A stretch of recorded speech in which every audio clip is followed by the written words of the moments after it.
tudo que é inventado hoje é para a gente ganhar tempo. Eu não resisto a mais nada, sabe? Assim, eu não resisto a mais nada. Se falar que acabou, para mim acabou. Para o escritor Fernando Sabino, o valor das coisas não está no tempo que elas duram, mas na intensidade com que acontecem. As minhas filhas viram e falam: pai, essa revista saiu aí um CD com a coleção completa. Você tem 4 metros de revista aqui, por que você não compra o CD? Sim, o tempo pode até passar, mas algumas coisas nos marcam para sempre. E é para nos fazer lembrar de um tempo em que o tempo era diferente que o escritor Alberto Vilas lança seu novo livro. E o livro, ele chama muita atenção para a paciência que as pessoas tinham. Este Belo Horizontino é daqueles escritores que conseguem nos fazer viajar pelo tempo. Autor dos livros O Mundo Acabou, Afinal, o que viemos fazer em Paris e Admirável Mundo Velho, o jornalista fez carreira em alguns dos mais importantes veículos de comunicação do país e atualmente trabalha na Rede Globo de televisão. As minhas filhas, por exemplo, levaram um susto, que tem um capítulo que diz assim: esperando o leite ferver. Eu falei: pai, não entendi isso. Desde jovem, dedica-se à caça. Caça de palavras, expressões, ditados populares, modas, manias, costumes, enfim, a história da vida privada. O tempo que eu passava escrevendo carta, eu passo apagando e-mail. O tempo passa. Se hoje você faz a foto, você já vai lá, aqui ó, ficou boa, né? Mas algumas lembranças merecem ser eternizadas. E é isso que o jornalista Alberto Vilas faz em seu novo livro, Onde Foi Parar o Nosso Tempo. Você manda às vezes um e-mail, a pessoa não responde em 3 minutos, você já fica meio aflito, fala: o que será que aconteceu? Por que ela não me respondeu? E por isso sempre fica a pergunta: onde foi parar o nosso tempo? O que eu gosto do Sempre um Papo é porque não é aquele lançamento de livro que você chega só, autografa e vai embora, né? Então você sempre tem essa oportunidade de bater o papo, né? O projeto que faz jus ao nome, né? E o computador, ele é uma atração fascinante, né? Ele não é uma máquina de escrever. Com vocês no Sempre um Papo, Alberto Vilas. Né? Pitelo. A minha mãe vivia falando: nossa, seu filho tá um pitelo.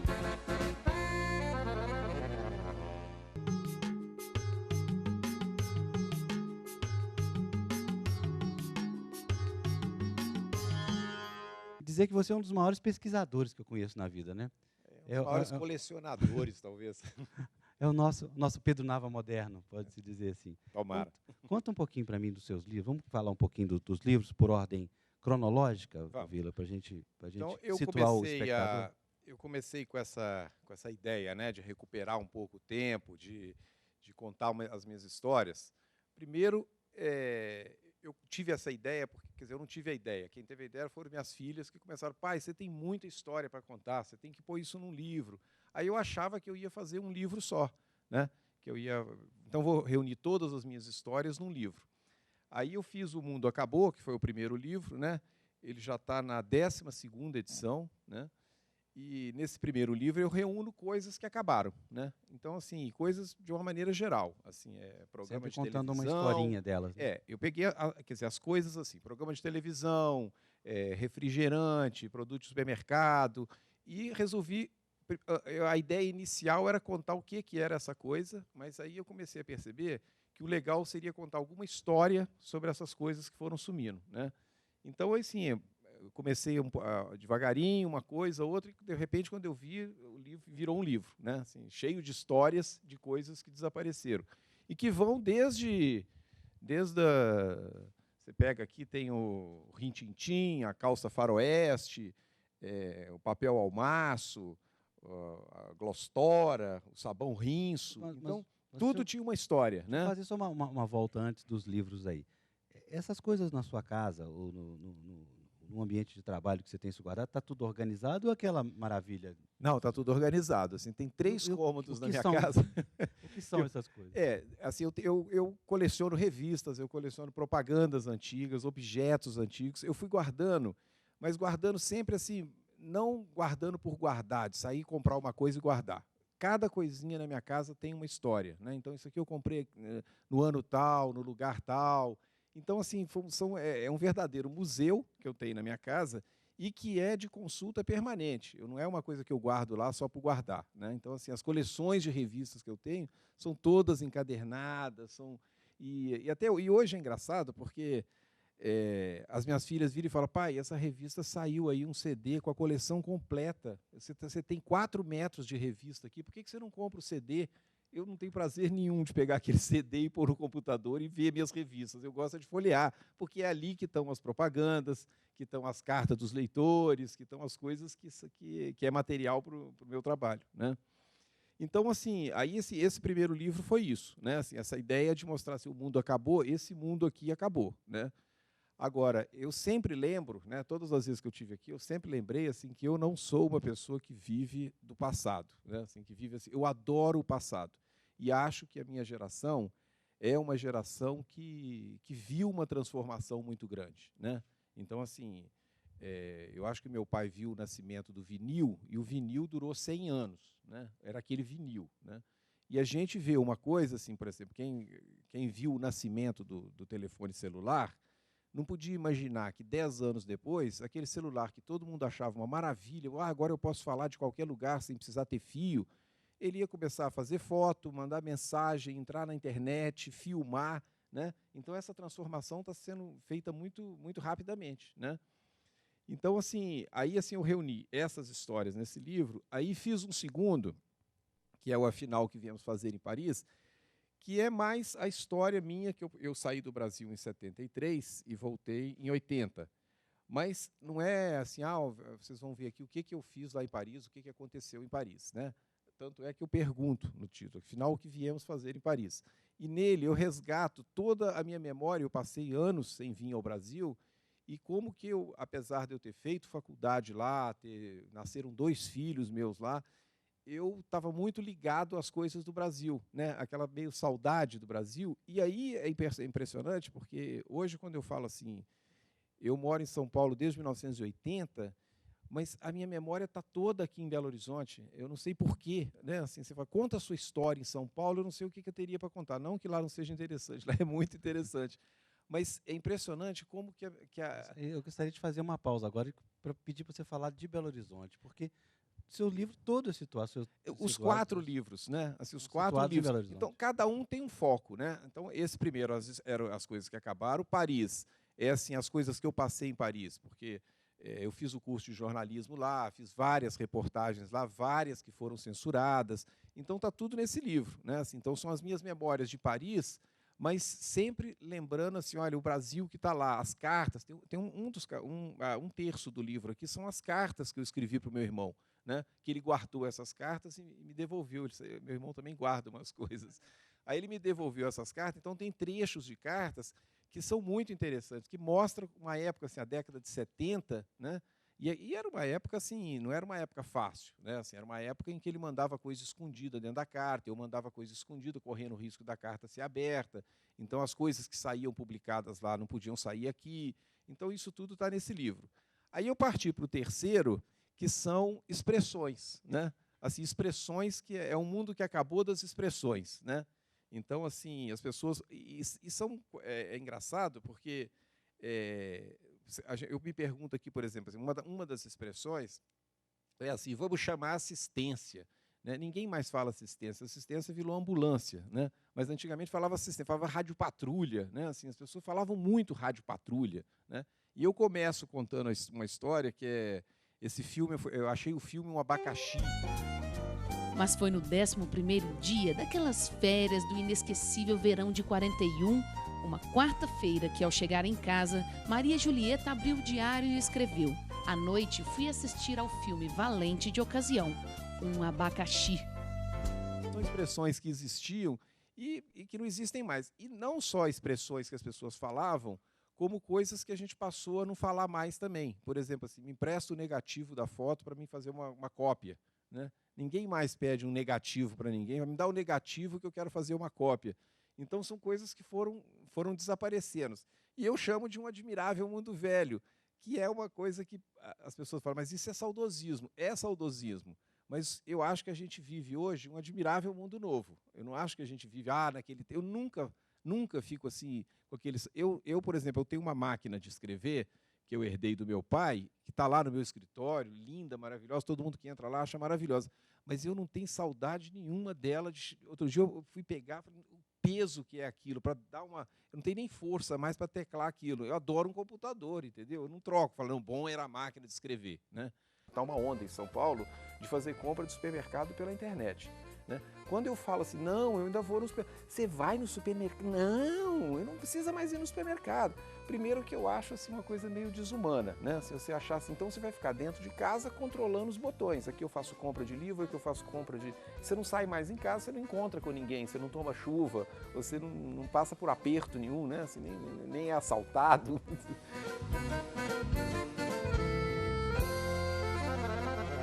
Então eu fiquei muito impressionado, sempre fiquei muito impressionado com esse avanço da tecnologia que a gente está vendo, né? Assim, as coisas modernas sendo feitas e as pessoas sempre correndo atrás do tempo, né?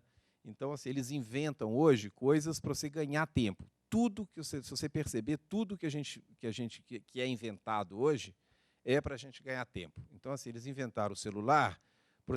Eu sou do tempo que não tinha nem orelhão ainda. Então, para você fazer uma ligação, você tinha que ir em casa, na sala, no único telefone que tinha, e fazer uma ligação.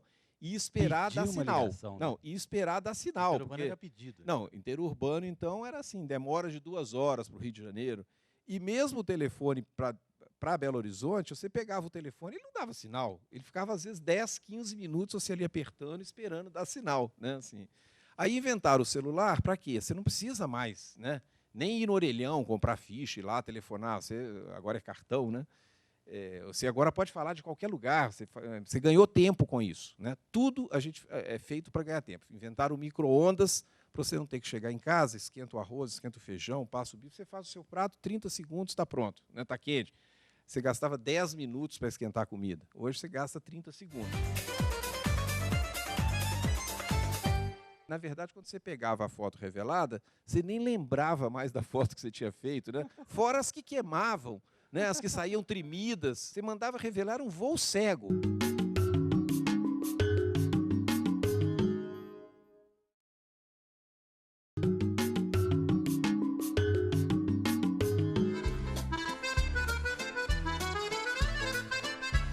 Atenção que amanhã eu vou degelar a geladeira. Mas na minha casa, degelar a geladeira, por exemplo, era um acontecimento. A minha mãe avisava com um dia de antecedência, amanhã eu vou degelar a geladeira, forrava o chão da cozinha. Então, assim, o meu livro brinca um pouco com isso, que é assim, o tempo que a minha mãe gastava degelando a geladeira, que hoje as pessoas não degelam mais, assim, essas geladeiras modernas você não tem. E minha mãe degelava, assim, tirava aqueles pedaços enormes de gelo, né, assim, era uma coisa, assim, degelar a geladeira era um dia inteiro que ela gastava. Não era fácil, né, ter filho com fralda de pano, porque você tinha que lavar a fralda, esperar secar, na época de chuva, na época de umidade, aquilo não secava, tinha que comprar mais fralda. Aí, quando a fralda secava, você tinha que passar a fralda. Imagina o tempo que não se gastava com fralda, com degelar a geladeira, né? E aí ninguém mais faz isso hoje, né? Ninguém mais lava fralda hoje. E aonde que está a meia hora, 1 hora por dia que você passava, né, lavando fralda? Então, o livro questiona muito isso. Assim, escrever carta, por exemplo, que é uma coisa que todo mundo fazia, né? E o livro ele chama muita atenção para assim, a paciência que as pessoas tinham. Porque eu me pergunto hoje, quem que tem paciência para escrever uma carta para alguém? Primeiro, assim, você tem que escrever, você tem que comprar o envelope, você tem que ir lá no correio, entrar na fila, pôr o selo, mandar a carta e esperar 15 dias a resposta. Porque ela demora 5 dias para ir e se a pessoa responder na hora... É mais 5 para voltar. Você tem que comprar, né, uma coisa que é uma relíquia hoje, que eu descobri outro dia que eu estava precisando comprar, que é o bloco de carta. Bloco aviador, né? Se você chega na livraria hoje e pede um bloco de carta, o cara olha para você com um olho desse tamanho. Como assim, bloco de carta? O que é isso? Carta. Era um papel fininho, né? Era um papel fininho, porque o peso, né, para não ir pesada a carta, para pagar menos, o papel era quase Bíblia, né? Era uma coisa bem fininha.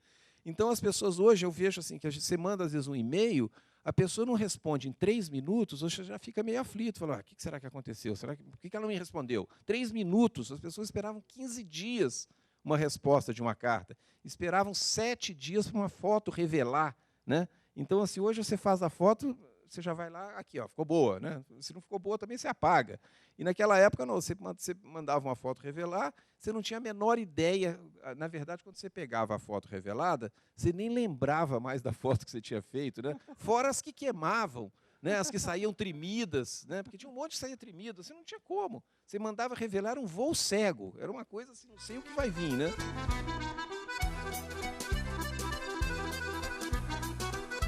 Então, eu acabei resolvendo colocar no livro, assim, registrar essa coisa cotidiana, né, da nossa vida, porque eu acho que se ninguém registrasse, isso aí se perde, né? As minhas filhas, por exemplo, levaram um susto, porque tem um capítulo que diz assim, esperando o leite ferver. Eu falei, pai, eu não entendi isso. Eu falei assim, o leite tinha que ferver, você comprava o leite, ninguém era maluco de abrir o saquinho e tomar um... A impressão que a gente tinha que morria. Quem é que nunca, né? nunca limpou fogão de leite derramado? Pois é, não. E era um martírio, porque o que acontecia? Eu lembro da minha mãe pondo leite para ferver, um segundo que alguém perguntava para ela, ela fazia assim, o leite era batata. Ela ficava ali olhando. O leite olhando, esperava. O leite 20 minutos esperando. A hora que alguém falava assim, mãe, eu pode. Transbordou o leite. Então, assim, então as pessoas tinham que ferver leite, porque leite não era pasteurizado. Hoje a pessoa abre a caixinha e já bebe o leite. Minha filha não entenderam que história é essa de ter que esperar ferver leite.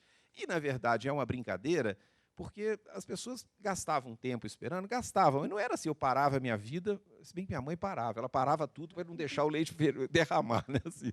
Mas, então, hoje ninguém mais faz isso, por exemplo. Né?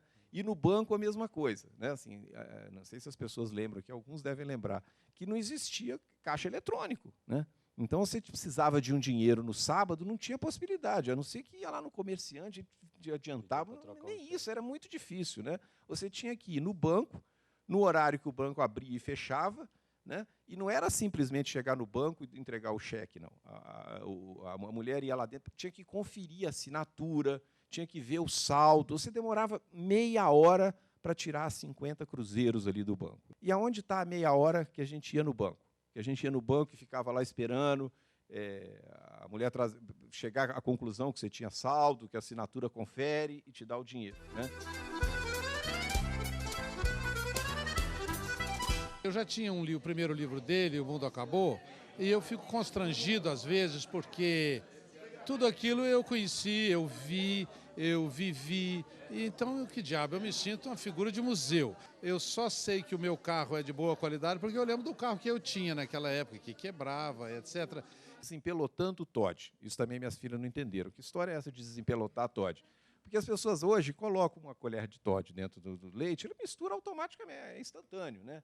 Mas naquela época era uma incompatibilidade do Toddy com o leite, que era uma coisa maluca. Assim, isso aqui é real, essas pessoas realmente existiram e as histórias não têm nada, quer dizer, às vezes eu imagino um pouco mais do que mas é tudo história verdadeira. Dona Darcy trabalhava no setor de defensivos agrícolas, numa sala que ficava ao lado da sala do departamento de algodão. O seu trabalho era passar a limpo os ofícios que o seu chefe escrevia à mão. Dona Darcy era uma exímia funcionária formada na Escola de Datilografia, Ordem e Progresso. Batia com todos os dedos e sem olhar para o teclado numa rapidez estonteante, um assombro. Só fazer um parênteses aqui, isso aqui é uma coisa engraçada, que eu vejo as crianças hoje digitando no computador, eu não entendo como que elas aprenderam a digitar sem entrar numa escola de datilografia.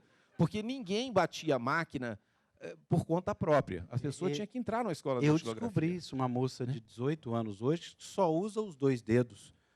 Só esses 2 dedos, assim, eu vi ela mais rápida que eu. Pois é. Não, que eu aprendi na ASDFG, você lembra disso? Não, ASDFG, na Hamilton. Não, em cima da sua mesa, ela organizava papéis em branco, caixinhas de carbono da marca Carbex, grampeador, furador, clips, gominhas e envelopes. No molho de chaves, que passava o dia pendurado na gaveta da sua escrivaninha, um bonequinho feito de chumbo, miniatura de Getúlio Vargas. O ex-presidente estava ao lado de uma plaquinha escrita assim, ele voltará. Dona Darcy era Getúlio roxa e acreditava piamente que ele voltaria um dia, nem que fosse morto. Foi no dia 15 de março de 1933 que o porto-riquenho Pedro Santiago obteve licença do governo provisório de Getúlio Vargas para comercializar o Toddy no Brasil.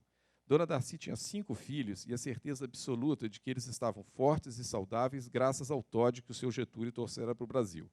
Eu não sabia que o Toddy é a mistura de uma bebida escocesa, à base de gema de ovo, mel, creme de leite e uísque com uma mistura caribenha à base de cacau, melaço de cana e rum. Fiquei sabendo outro dia. Um dia, para a felicidade geral do meu pai e da nação, lançaram o Toddy instantâneo. Nunca mais passei 5, 10, 15 minutos tentando desempilotar o Toddy. Parecia mágica ver o chocolate se dissolvendo no leite dentro do copo praticamente sem mexer. Pensei com meus botões, a partir de hoje vou ganhar preciosos minutos todos os dias da minha vida, porque Toddy a gente tomava religiosamente todos os dias, obedecendo às garotas da propaganda que perguntavam: tomou seu Toddy hoje? O meu irmão tinha uma técnica. Ele colocava primeiro o Toddy, o açúcar e ia pingando o leite, mexendo com uma colher. O meu pai, enfurecido com aquela incompatibilidade entre o Toddy e o leite, um dia comprou uma coqueteleira de aço inox para a nossa casa. Ele colocava tudo lá dentro e ficava um tempão sacudindo para lá e para cá, como se fosse um barman. Aquilo a minha tia Lilita separada já era parte do nome dela, tia Lilita separada. Era uma coisa assim. E a separação da minha tia Lilita foi uma coisa assim que comoveu a família. Hoje as pessoas casam, descasam, estão no terceiro casamento, no quarto. Eu não vejo uma criança comovida porque o tio fulano separou.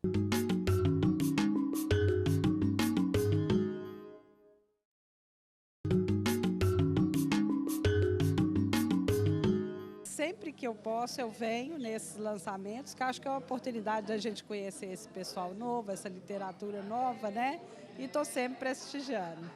Colando nota de um cruzeiro, isso eu gosto muito, porque assim, como se rasgavam as notas, e todo mundo passava um durex, né? As notas eram todas coladas. Hoje eu não encontro mais nota colada. E o meu pai tinha uma obsessão, porque o meu pai ele era tão preciso, assim, ele tinha a coisa para ele tinha que ser tão precisa que ele não admitia pegar uma nota de um cruzeiro e passar um durex. Ele ficava milimetricamente lá medindo, então, porque não podia a barba do tamandaré estar torta. Ele tirava o coisa e punha de novo. Então a gente passava um tempo colando nota de um cruzeiro, né? Então tem umas brincadeiras assim que... Existem palavras, expressões e casos que se perderam, obviamente, por causa da tecnologia, né? Muda uma coisa para outra, que não se usa mais. É um assunto que se aborda muito nos seus livros. Mas existem outras que não têm a mínima justificativa. Por que sumiu? E palavras, né? Isso. Assim, palavras. Então eu vou adiantar aqui para vocês que eu estou agora escrevendo um livro que vai chamar Pequeno Dicionário Brasileiro Ilustrado da Língua Morta, né? Então, assim, para vocês terem uma ideia, eu até trouxe aqui umas anotações, eu estou na letra B, a letra A eu já terminei. Então, assim, bagaço, né? Eu acho que em Minas ainda fala muita coisa antiga, né? Assim, às vezes eu chego aqui e falo, nossa, eu não ouvia isso há muito tempo. Mas o meu pai vivia chegando em casa e falava assim, eu estou um bagaço, né? Assim, é uma expressão que está desaparecendo. Balaiada, né? O time que ganhava de goleada, não era de goleada, o Atlético deu de balaiada. O Atlético sempre ganhava. O Atlético não ganhava, o Atlético ganhava, né? Eu achei uma expressão muito legal no livro que eu estava lendo da Zélia Gattai, né?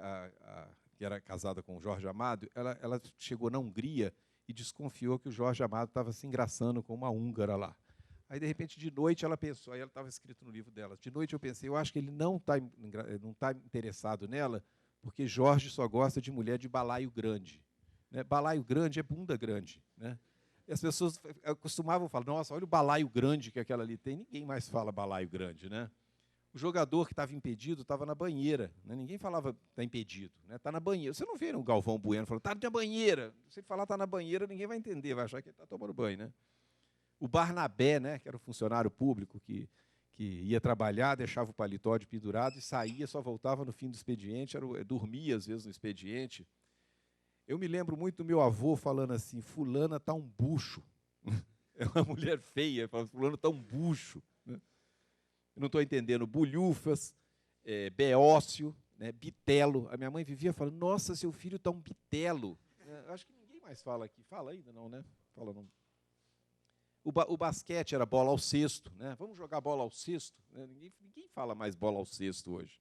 O fulano era boa pinta, o bebum era bicudo, fulano está bicudo. Né? Assim, ninguém mais fala que o bebum está bicudo, né? Um bêbado. Né?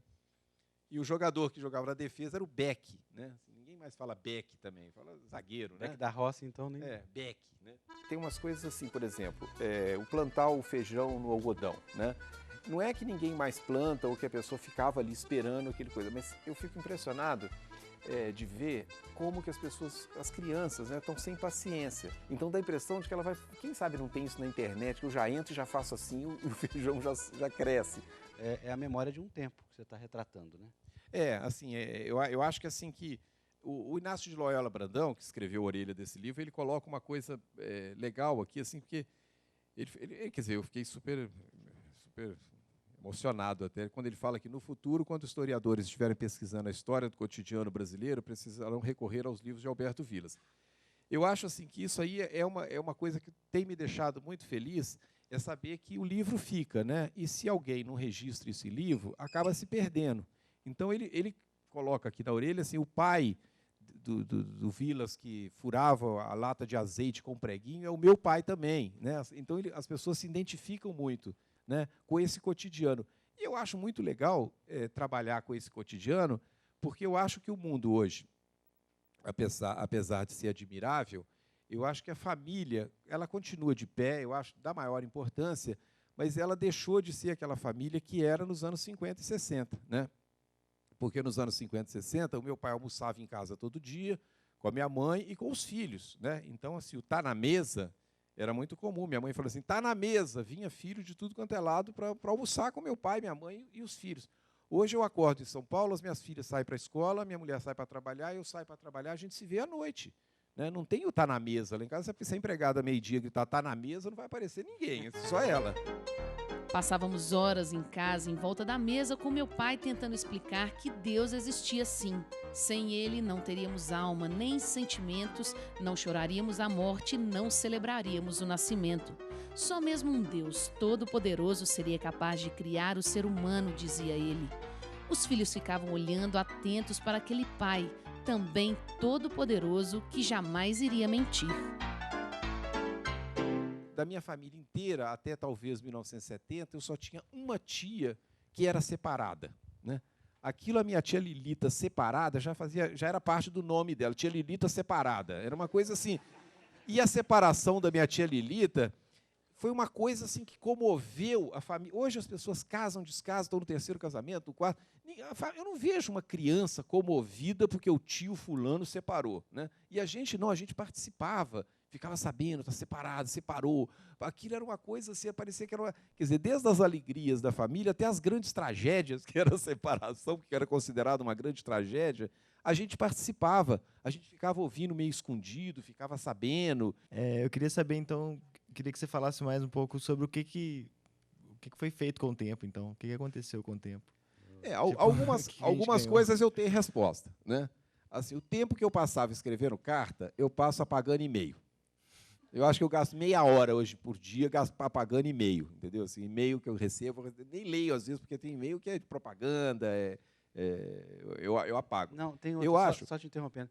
Não é só apagar e-mail, tem também o tempo que você fica esperando os e-mails que vão direto para a caixa do lixo eletrônico, né? Exatamente. Então você tem que somar esse que você apaga com aquele de entrada. Lá, né? Exatamente.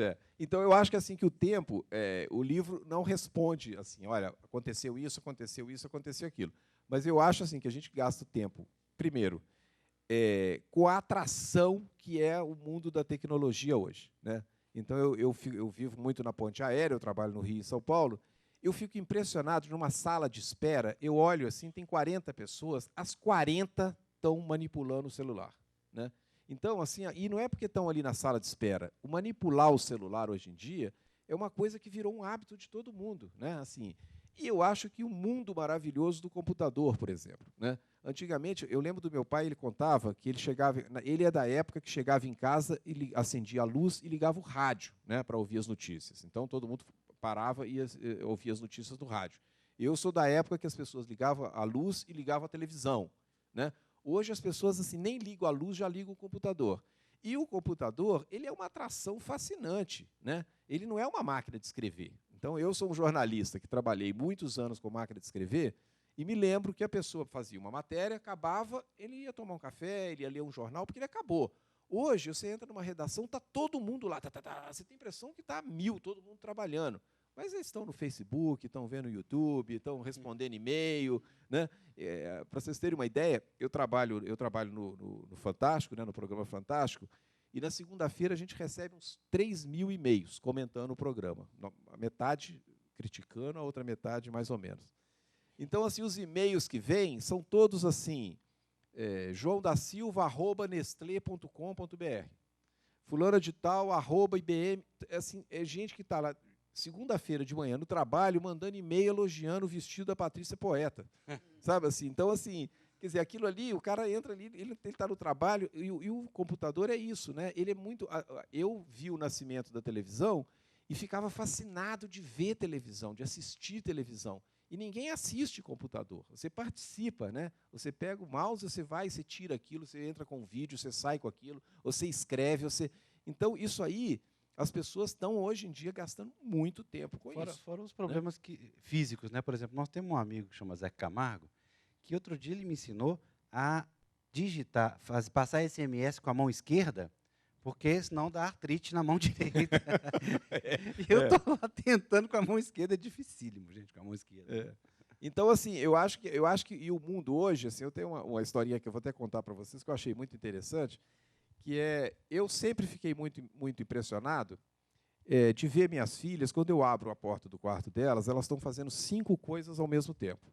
Elas estão com fone de ouvido, fazendo lição de casa, vendo televisão, ouvindo música, respondendo e-mail, fazendo 5 coisas ao mesmo tempo. Isso sempre me impressionou muito, porque eu sou de uma geração que a gente ouvia música. Assim, você parava e punha um disco e ficava ouvindo música, e não fazia outra coisa. Você assistia televisão, era só assistir televisão. Ler um livro, era só ler um livro, né?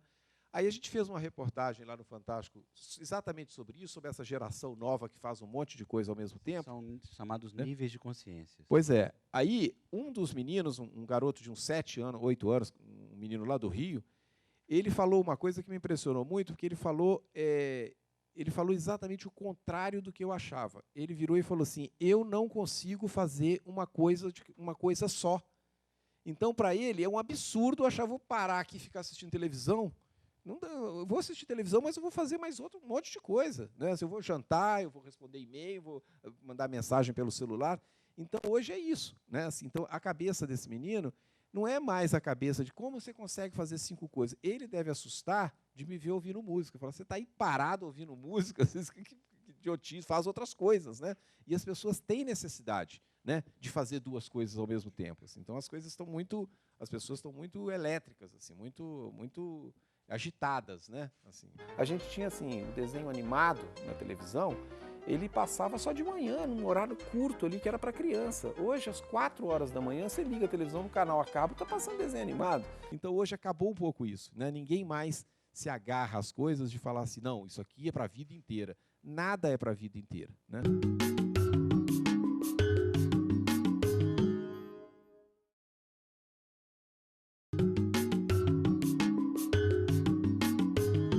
Ele é super engraçado e realmente assim remete ao tempo bom da gente, né, de estar na mesa, né, essas coisas gostosas assim da infância da gente. Adorei, muito bom.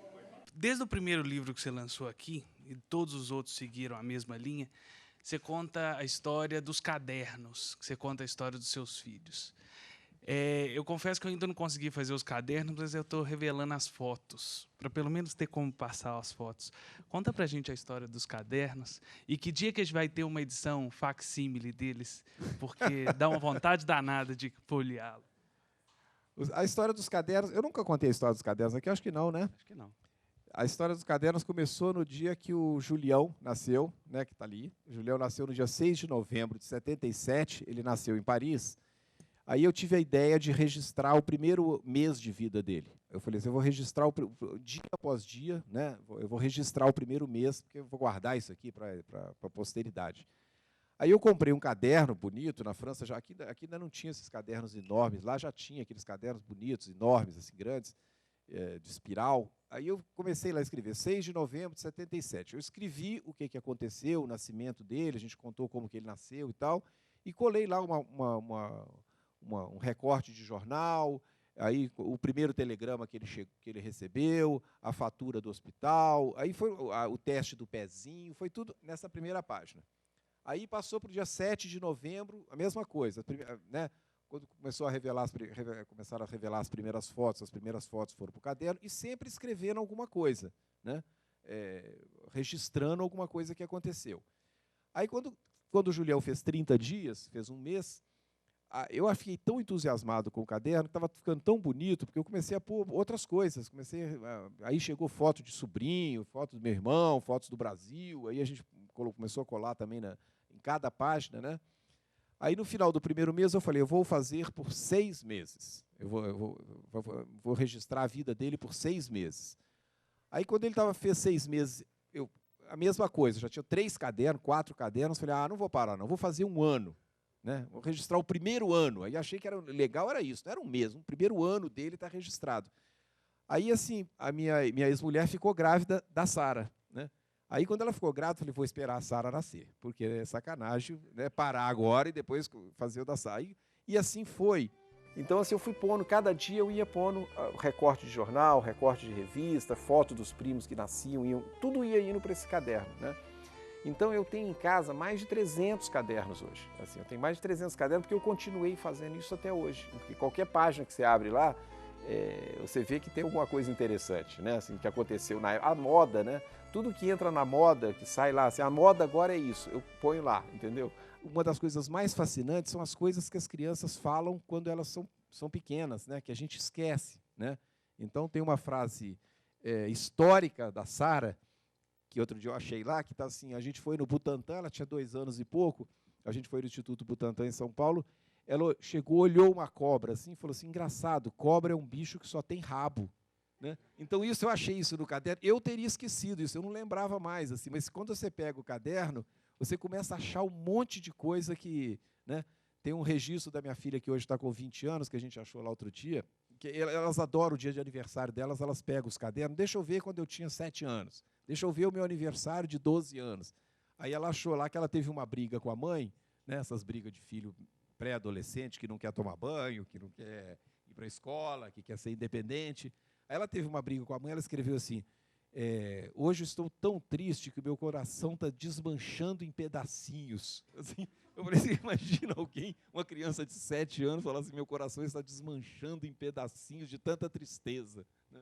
Então, o que eu queria é que você falasse assim, um pouco de que lugar que você está falando. Porque eu imagino que tenham pessoas que possam, por exemplo, dizer, eu uso fralda de pano até hoje, gasto tempo, sim, lavando fralda de pano. Então, assim, de que lugar que você está falando? Se não é um lugar também um pouco, não sei se elitizado, mas um lugar que também pode não contemplar todo mundo. E imagino que isso é uma coisa que nos outros livros também vem essas questões. Mas eu ainda uso, mas eu ainda faço determinadas coisas. Claro que, assim, que o que está aqui, né? Outro dia mesmo, quando eu falei assim, bagaço, teve alguém que falou assim, não, meu pai ainda fala que ele está um bagaço. Né? Então, assim, tem isso. Agora, o que eu acho engraçado, Sara, é que eu recebo, assim, é uma coisa que eu não esperava. Porque quando eu lancei o primeiro livro, eu até esqueci que o livro ia para as livrarias, iam estar na vitrine, as pessoas iam comprar, ia sair lá na lista dos mais vendidos da Veja. Eu nunca imaginava isso. Eu achava que ia fazer, é um prazer fazer esse livro, lancei, que bacana e tal, mas eu não imaginava que ia ter a repercussão que um livro tem. Então, quando eu lanço um livro, eu começo a receber um monte de e-mail. Assim, é engraçado que as pessoas entram em contato com a editora, pedem o meu e-mail e eu faço questão de responder todos. E eu recebo muito e-mail, assim, do Nordeste, né? Você falou assim, para quem que você está falando? O engraçado é isso. Outro dia mesmo eu recebi um falando ainda do Mundo Acabou, no interior do Piauí. Então a mulher falava assim, nossa, eu adorei seu livro, comprei 3 aqui, já dei para minha professora, dei para minha sogra. Mas é engraçado porque tem muita coisa que a gente ainda vive aqui. Mas as pessoas, é engraçado que elas não sentem-se ofendidas. Ele está falando que isso não existe mais, mas existe. Eles sentem um certo prazer de falar assim, será que a gente, né, talvez eu seja o último dos moicanos, né, porque eu ainda falo bagaço. Né, mas as pessoas não se sentem incomodadas de achar assim, não, esse cara está por fora. Porque isso aqui, né, assim, o Rin-Tin-Tin eu ainda assisto, sabe assim. A coisa mais moderna que existe nessa vida é envelhecer. A barba vai descendo, os cabelos vão caindo para a cabeça aparecer. Os filhos vão crescendo e o tempo vai dizendo que agora é para valer. Os outros vão morrendo e a gente aprendendo a esquecer.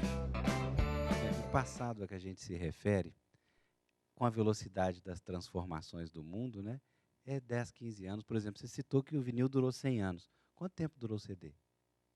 Né? Mudou os parâmetros, né? Não, e é engraçado, e essa resistência que às vezes a gente tem, né? Assim, eu resisti muito ao vinil, eu não resisto a mais nada, sabe? Assim, eu não resisto a mais nada. Se falar que acabou, para mim acabou. Acabou, morreu, porque é uma loucura você viver achando, se agarrando a umas coisas do passado. Não, disso aqui eu não me desfaço, né? Aí eu volto a uma história que eu acho que você já deve ter contado aqui. Hoje em dia a pessoa está com um carro com 2 anos, ela já está querendo se desfazer dela. O meu pai, o maior orgulho dele é falar assim, essa Rural tem 30 anos e eu nunca vou trocar ela por nada porque não tem carro igual a esse. Então hoje acabou um pouco isso, né? Ninguém mais se agarra às coisas de falar assim, não, isso aqui é para a vida inteira. Nada é para a vida inteira, né? Então, assim, eu me lembro de uma história recente que aconteceu na minha casa. Eu tinha uma máquina de lavar roupa Brastemp que todo mês ela estragava. E o cara ia lá todo mês, me cobrava R$150 para consertar e falava assim, não troca essa porque não fazem igual a essa. Aí eu achava mesmo, porque ela era pesadona, assim, grandona. Aí eu falei assim, gente, aí eu fui lá e falei, estou pagando uma mensalidade aqui de 150. Aí eu fui lá e troquei, azar, vou comprar uma de plástico. Falei, olha como o botão hoje é de plástico, tudo é fraco. Mas eu comprei uma que já tem 1 ano. E o técnico nunca foi lá. Quer dizer, então, assim, você chega à conclusão que se agarrar a essas coisas já não está valendo muito a pena, não. Quando alguém lhe chamar de velho, sorria cantando assim: sou velho e sou feliz, mas velho é quem me diz. Quando eu entrei na televisão, por exemplo, você tinha o script do programa, você batia a máquina, aí você distribuía para todos os editores aquilo ali. Cada mudança que era feita no que a gente chama de espelho, né? Vai sair essa matéria, entrar essa no lugar. Tinha que tirar uma nova fotocópia e distribuir para todo mundo. Essa é a nova, essa é a novíssima, essa é a novíssima 2. Então, hoje, você tem acesso no computador a tudo, né? Aquele crédito que entra lá, fulano de tal, advogado, né? Quando eu comecei na televisão nos anos 80, aquilo era feito, sabe como? Com letra 7, que está aqui nesse livro. Letra 7 era uma coisa transparente, com as letrinhas lá, que você tinha que escrever, raspar com uma canetinha e compor o nome da pessoa, né? Hoje, você basta pôr lá no computador o nome da pessoa, fulano de tal, advogado, e dar um enter, ele já está no ar. Entendeu? Imagina o tempo que a gente não ganhou com isso, né? Era para a gente estar trabalhando cada vez mais. Mas eu acho que isso é culpa... Menos, desculpa. Mas eu acho que isso é culpa do capitalismo mesmo, né? É culpa, assim, é um capitalismo selvagem que a gente vive. A gente vive um capitalismo assim que, primeiro, por que as pessoas ficam ali até tarde da noite no trabalho? Eu acho que é porque tem medo de perder o emprego. Porque se você, no caso de jornalista, porque não tem sentido um jornalista achar que eu tenho que ficar aqui. Aquilo, assim, a pessoa, se você pegar qualquer contrato de trabalho hoje, fala assim, vai trabalhar 7 horas. A pessoa que chegar meio-dia e 7 horas for embora, todo mundo já vai embora, assim, todo mundo leva um susto. Escuta, está aqui no contrato, mas ninguém tem coragem de ir embora depois de 7 horas de trabalho. Né? E o fascínio da tecnologia. E São Paulo também não sabe que vai pegar o trânsito, né? Pois é, não, e ainda mais tem isso, porque São Paulo todo mundo só sai depois das 8 horas, que é a hora que acaba o rodízio, porque ninguém é maluco de sair, primeiro levar uma multa de R$150 na esquina, porque agora não é nem guarda que dá multa, é a maquininha lá que fotografa a placa e já te dá multa, né? Eu queria que você fizesse uma relação entre a educação acadêmica de ontem e a de hoje, porque eu fico doido de ouvir da rapaziada tanta coisa que eles falam que aprendem na escola e na universidade. O que acontece hoje, né? Eu fico muito impressionado, eu tenho 2 filhas, né, as mais novas, uma de 20 anos e uma de 16, que eu acordo de manhã em casa, tomo café da manhã com elas, e elas não têm o hábito de ler jornal, que é uma coisa que eu sempre falei para os 2 mais velhos que estão aí, eles são testemunhas. Tem que ler jornal, tem que se informar. As minhas filhas não têm o hábito de ler jornal e elas, qualquer coisa que eu pergunto para elas à noite, vocês viram o que aconteceu lá no Togo? Elas sabem o que aconteceu. Eu não sei, se você me perguntar como elas ficaram sabendo, eu não sei. Elas ficam sabendo das coisas. Então a notícia está desabando sobre a nossa cabeça. Agora, a questão, isso aí está criando uma geração também, a geração Google, né? Porque na minha época, assim, você tinha que consultar a enciclopédia, né? Agora, Ao mesmo tempo, hoje você chega à conclusão que a enciclopédia é impossível. O jornal está velho, que imprimiu ontem, hoje ele ficou velho. Imagina uma enciclopédia, né? Você vai consultar falando, já mudou tudo, não é mais isso. Então você tem o Google que é atualizado diariamente. E essa geração Google é que está essa geração que você falou. É uma geração superficial, mas eu acho que o mundo está superficial. Então, quando eu falo acabou o tempo, claro que tem gente fazendo estudos profundos, tem gente estudando a sério, mas, de um modo geral, as coisas que a gente fala assim, amanhã tem prova, eu ficava alucinado, eu tinha que estudar muito, pegar livro, ficava ali a noite inteira estudando. Hoje as minhas filhas, às vezes de manhã, falam, hoje eu tenho prova. Eu falo, como? Você não estudou? Mas, então, eu acho que as pessoas estão aprendendo meio no ar, né? Agora, não estão aprofundando muito. Tem muita gente que está aprendendo desse jeito. Mas eu acho que faz parte do mundo moderno. Eu não acho que hoje, se a pessoa primeiro, se ela chegar em casa, pegar uma enciclopédia e for ler, ela vai ver e falar, nossa, isso aqui está antigo, isso aqui é um livro do Alberto Vilas, essa enciclopédia aqui.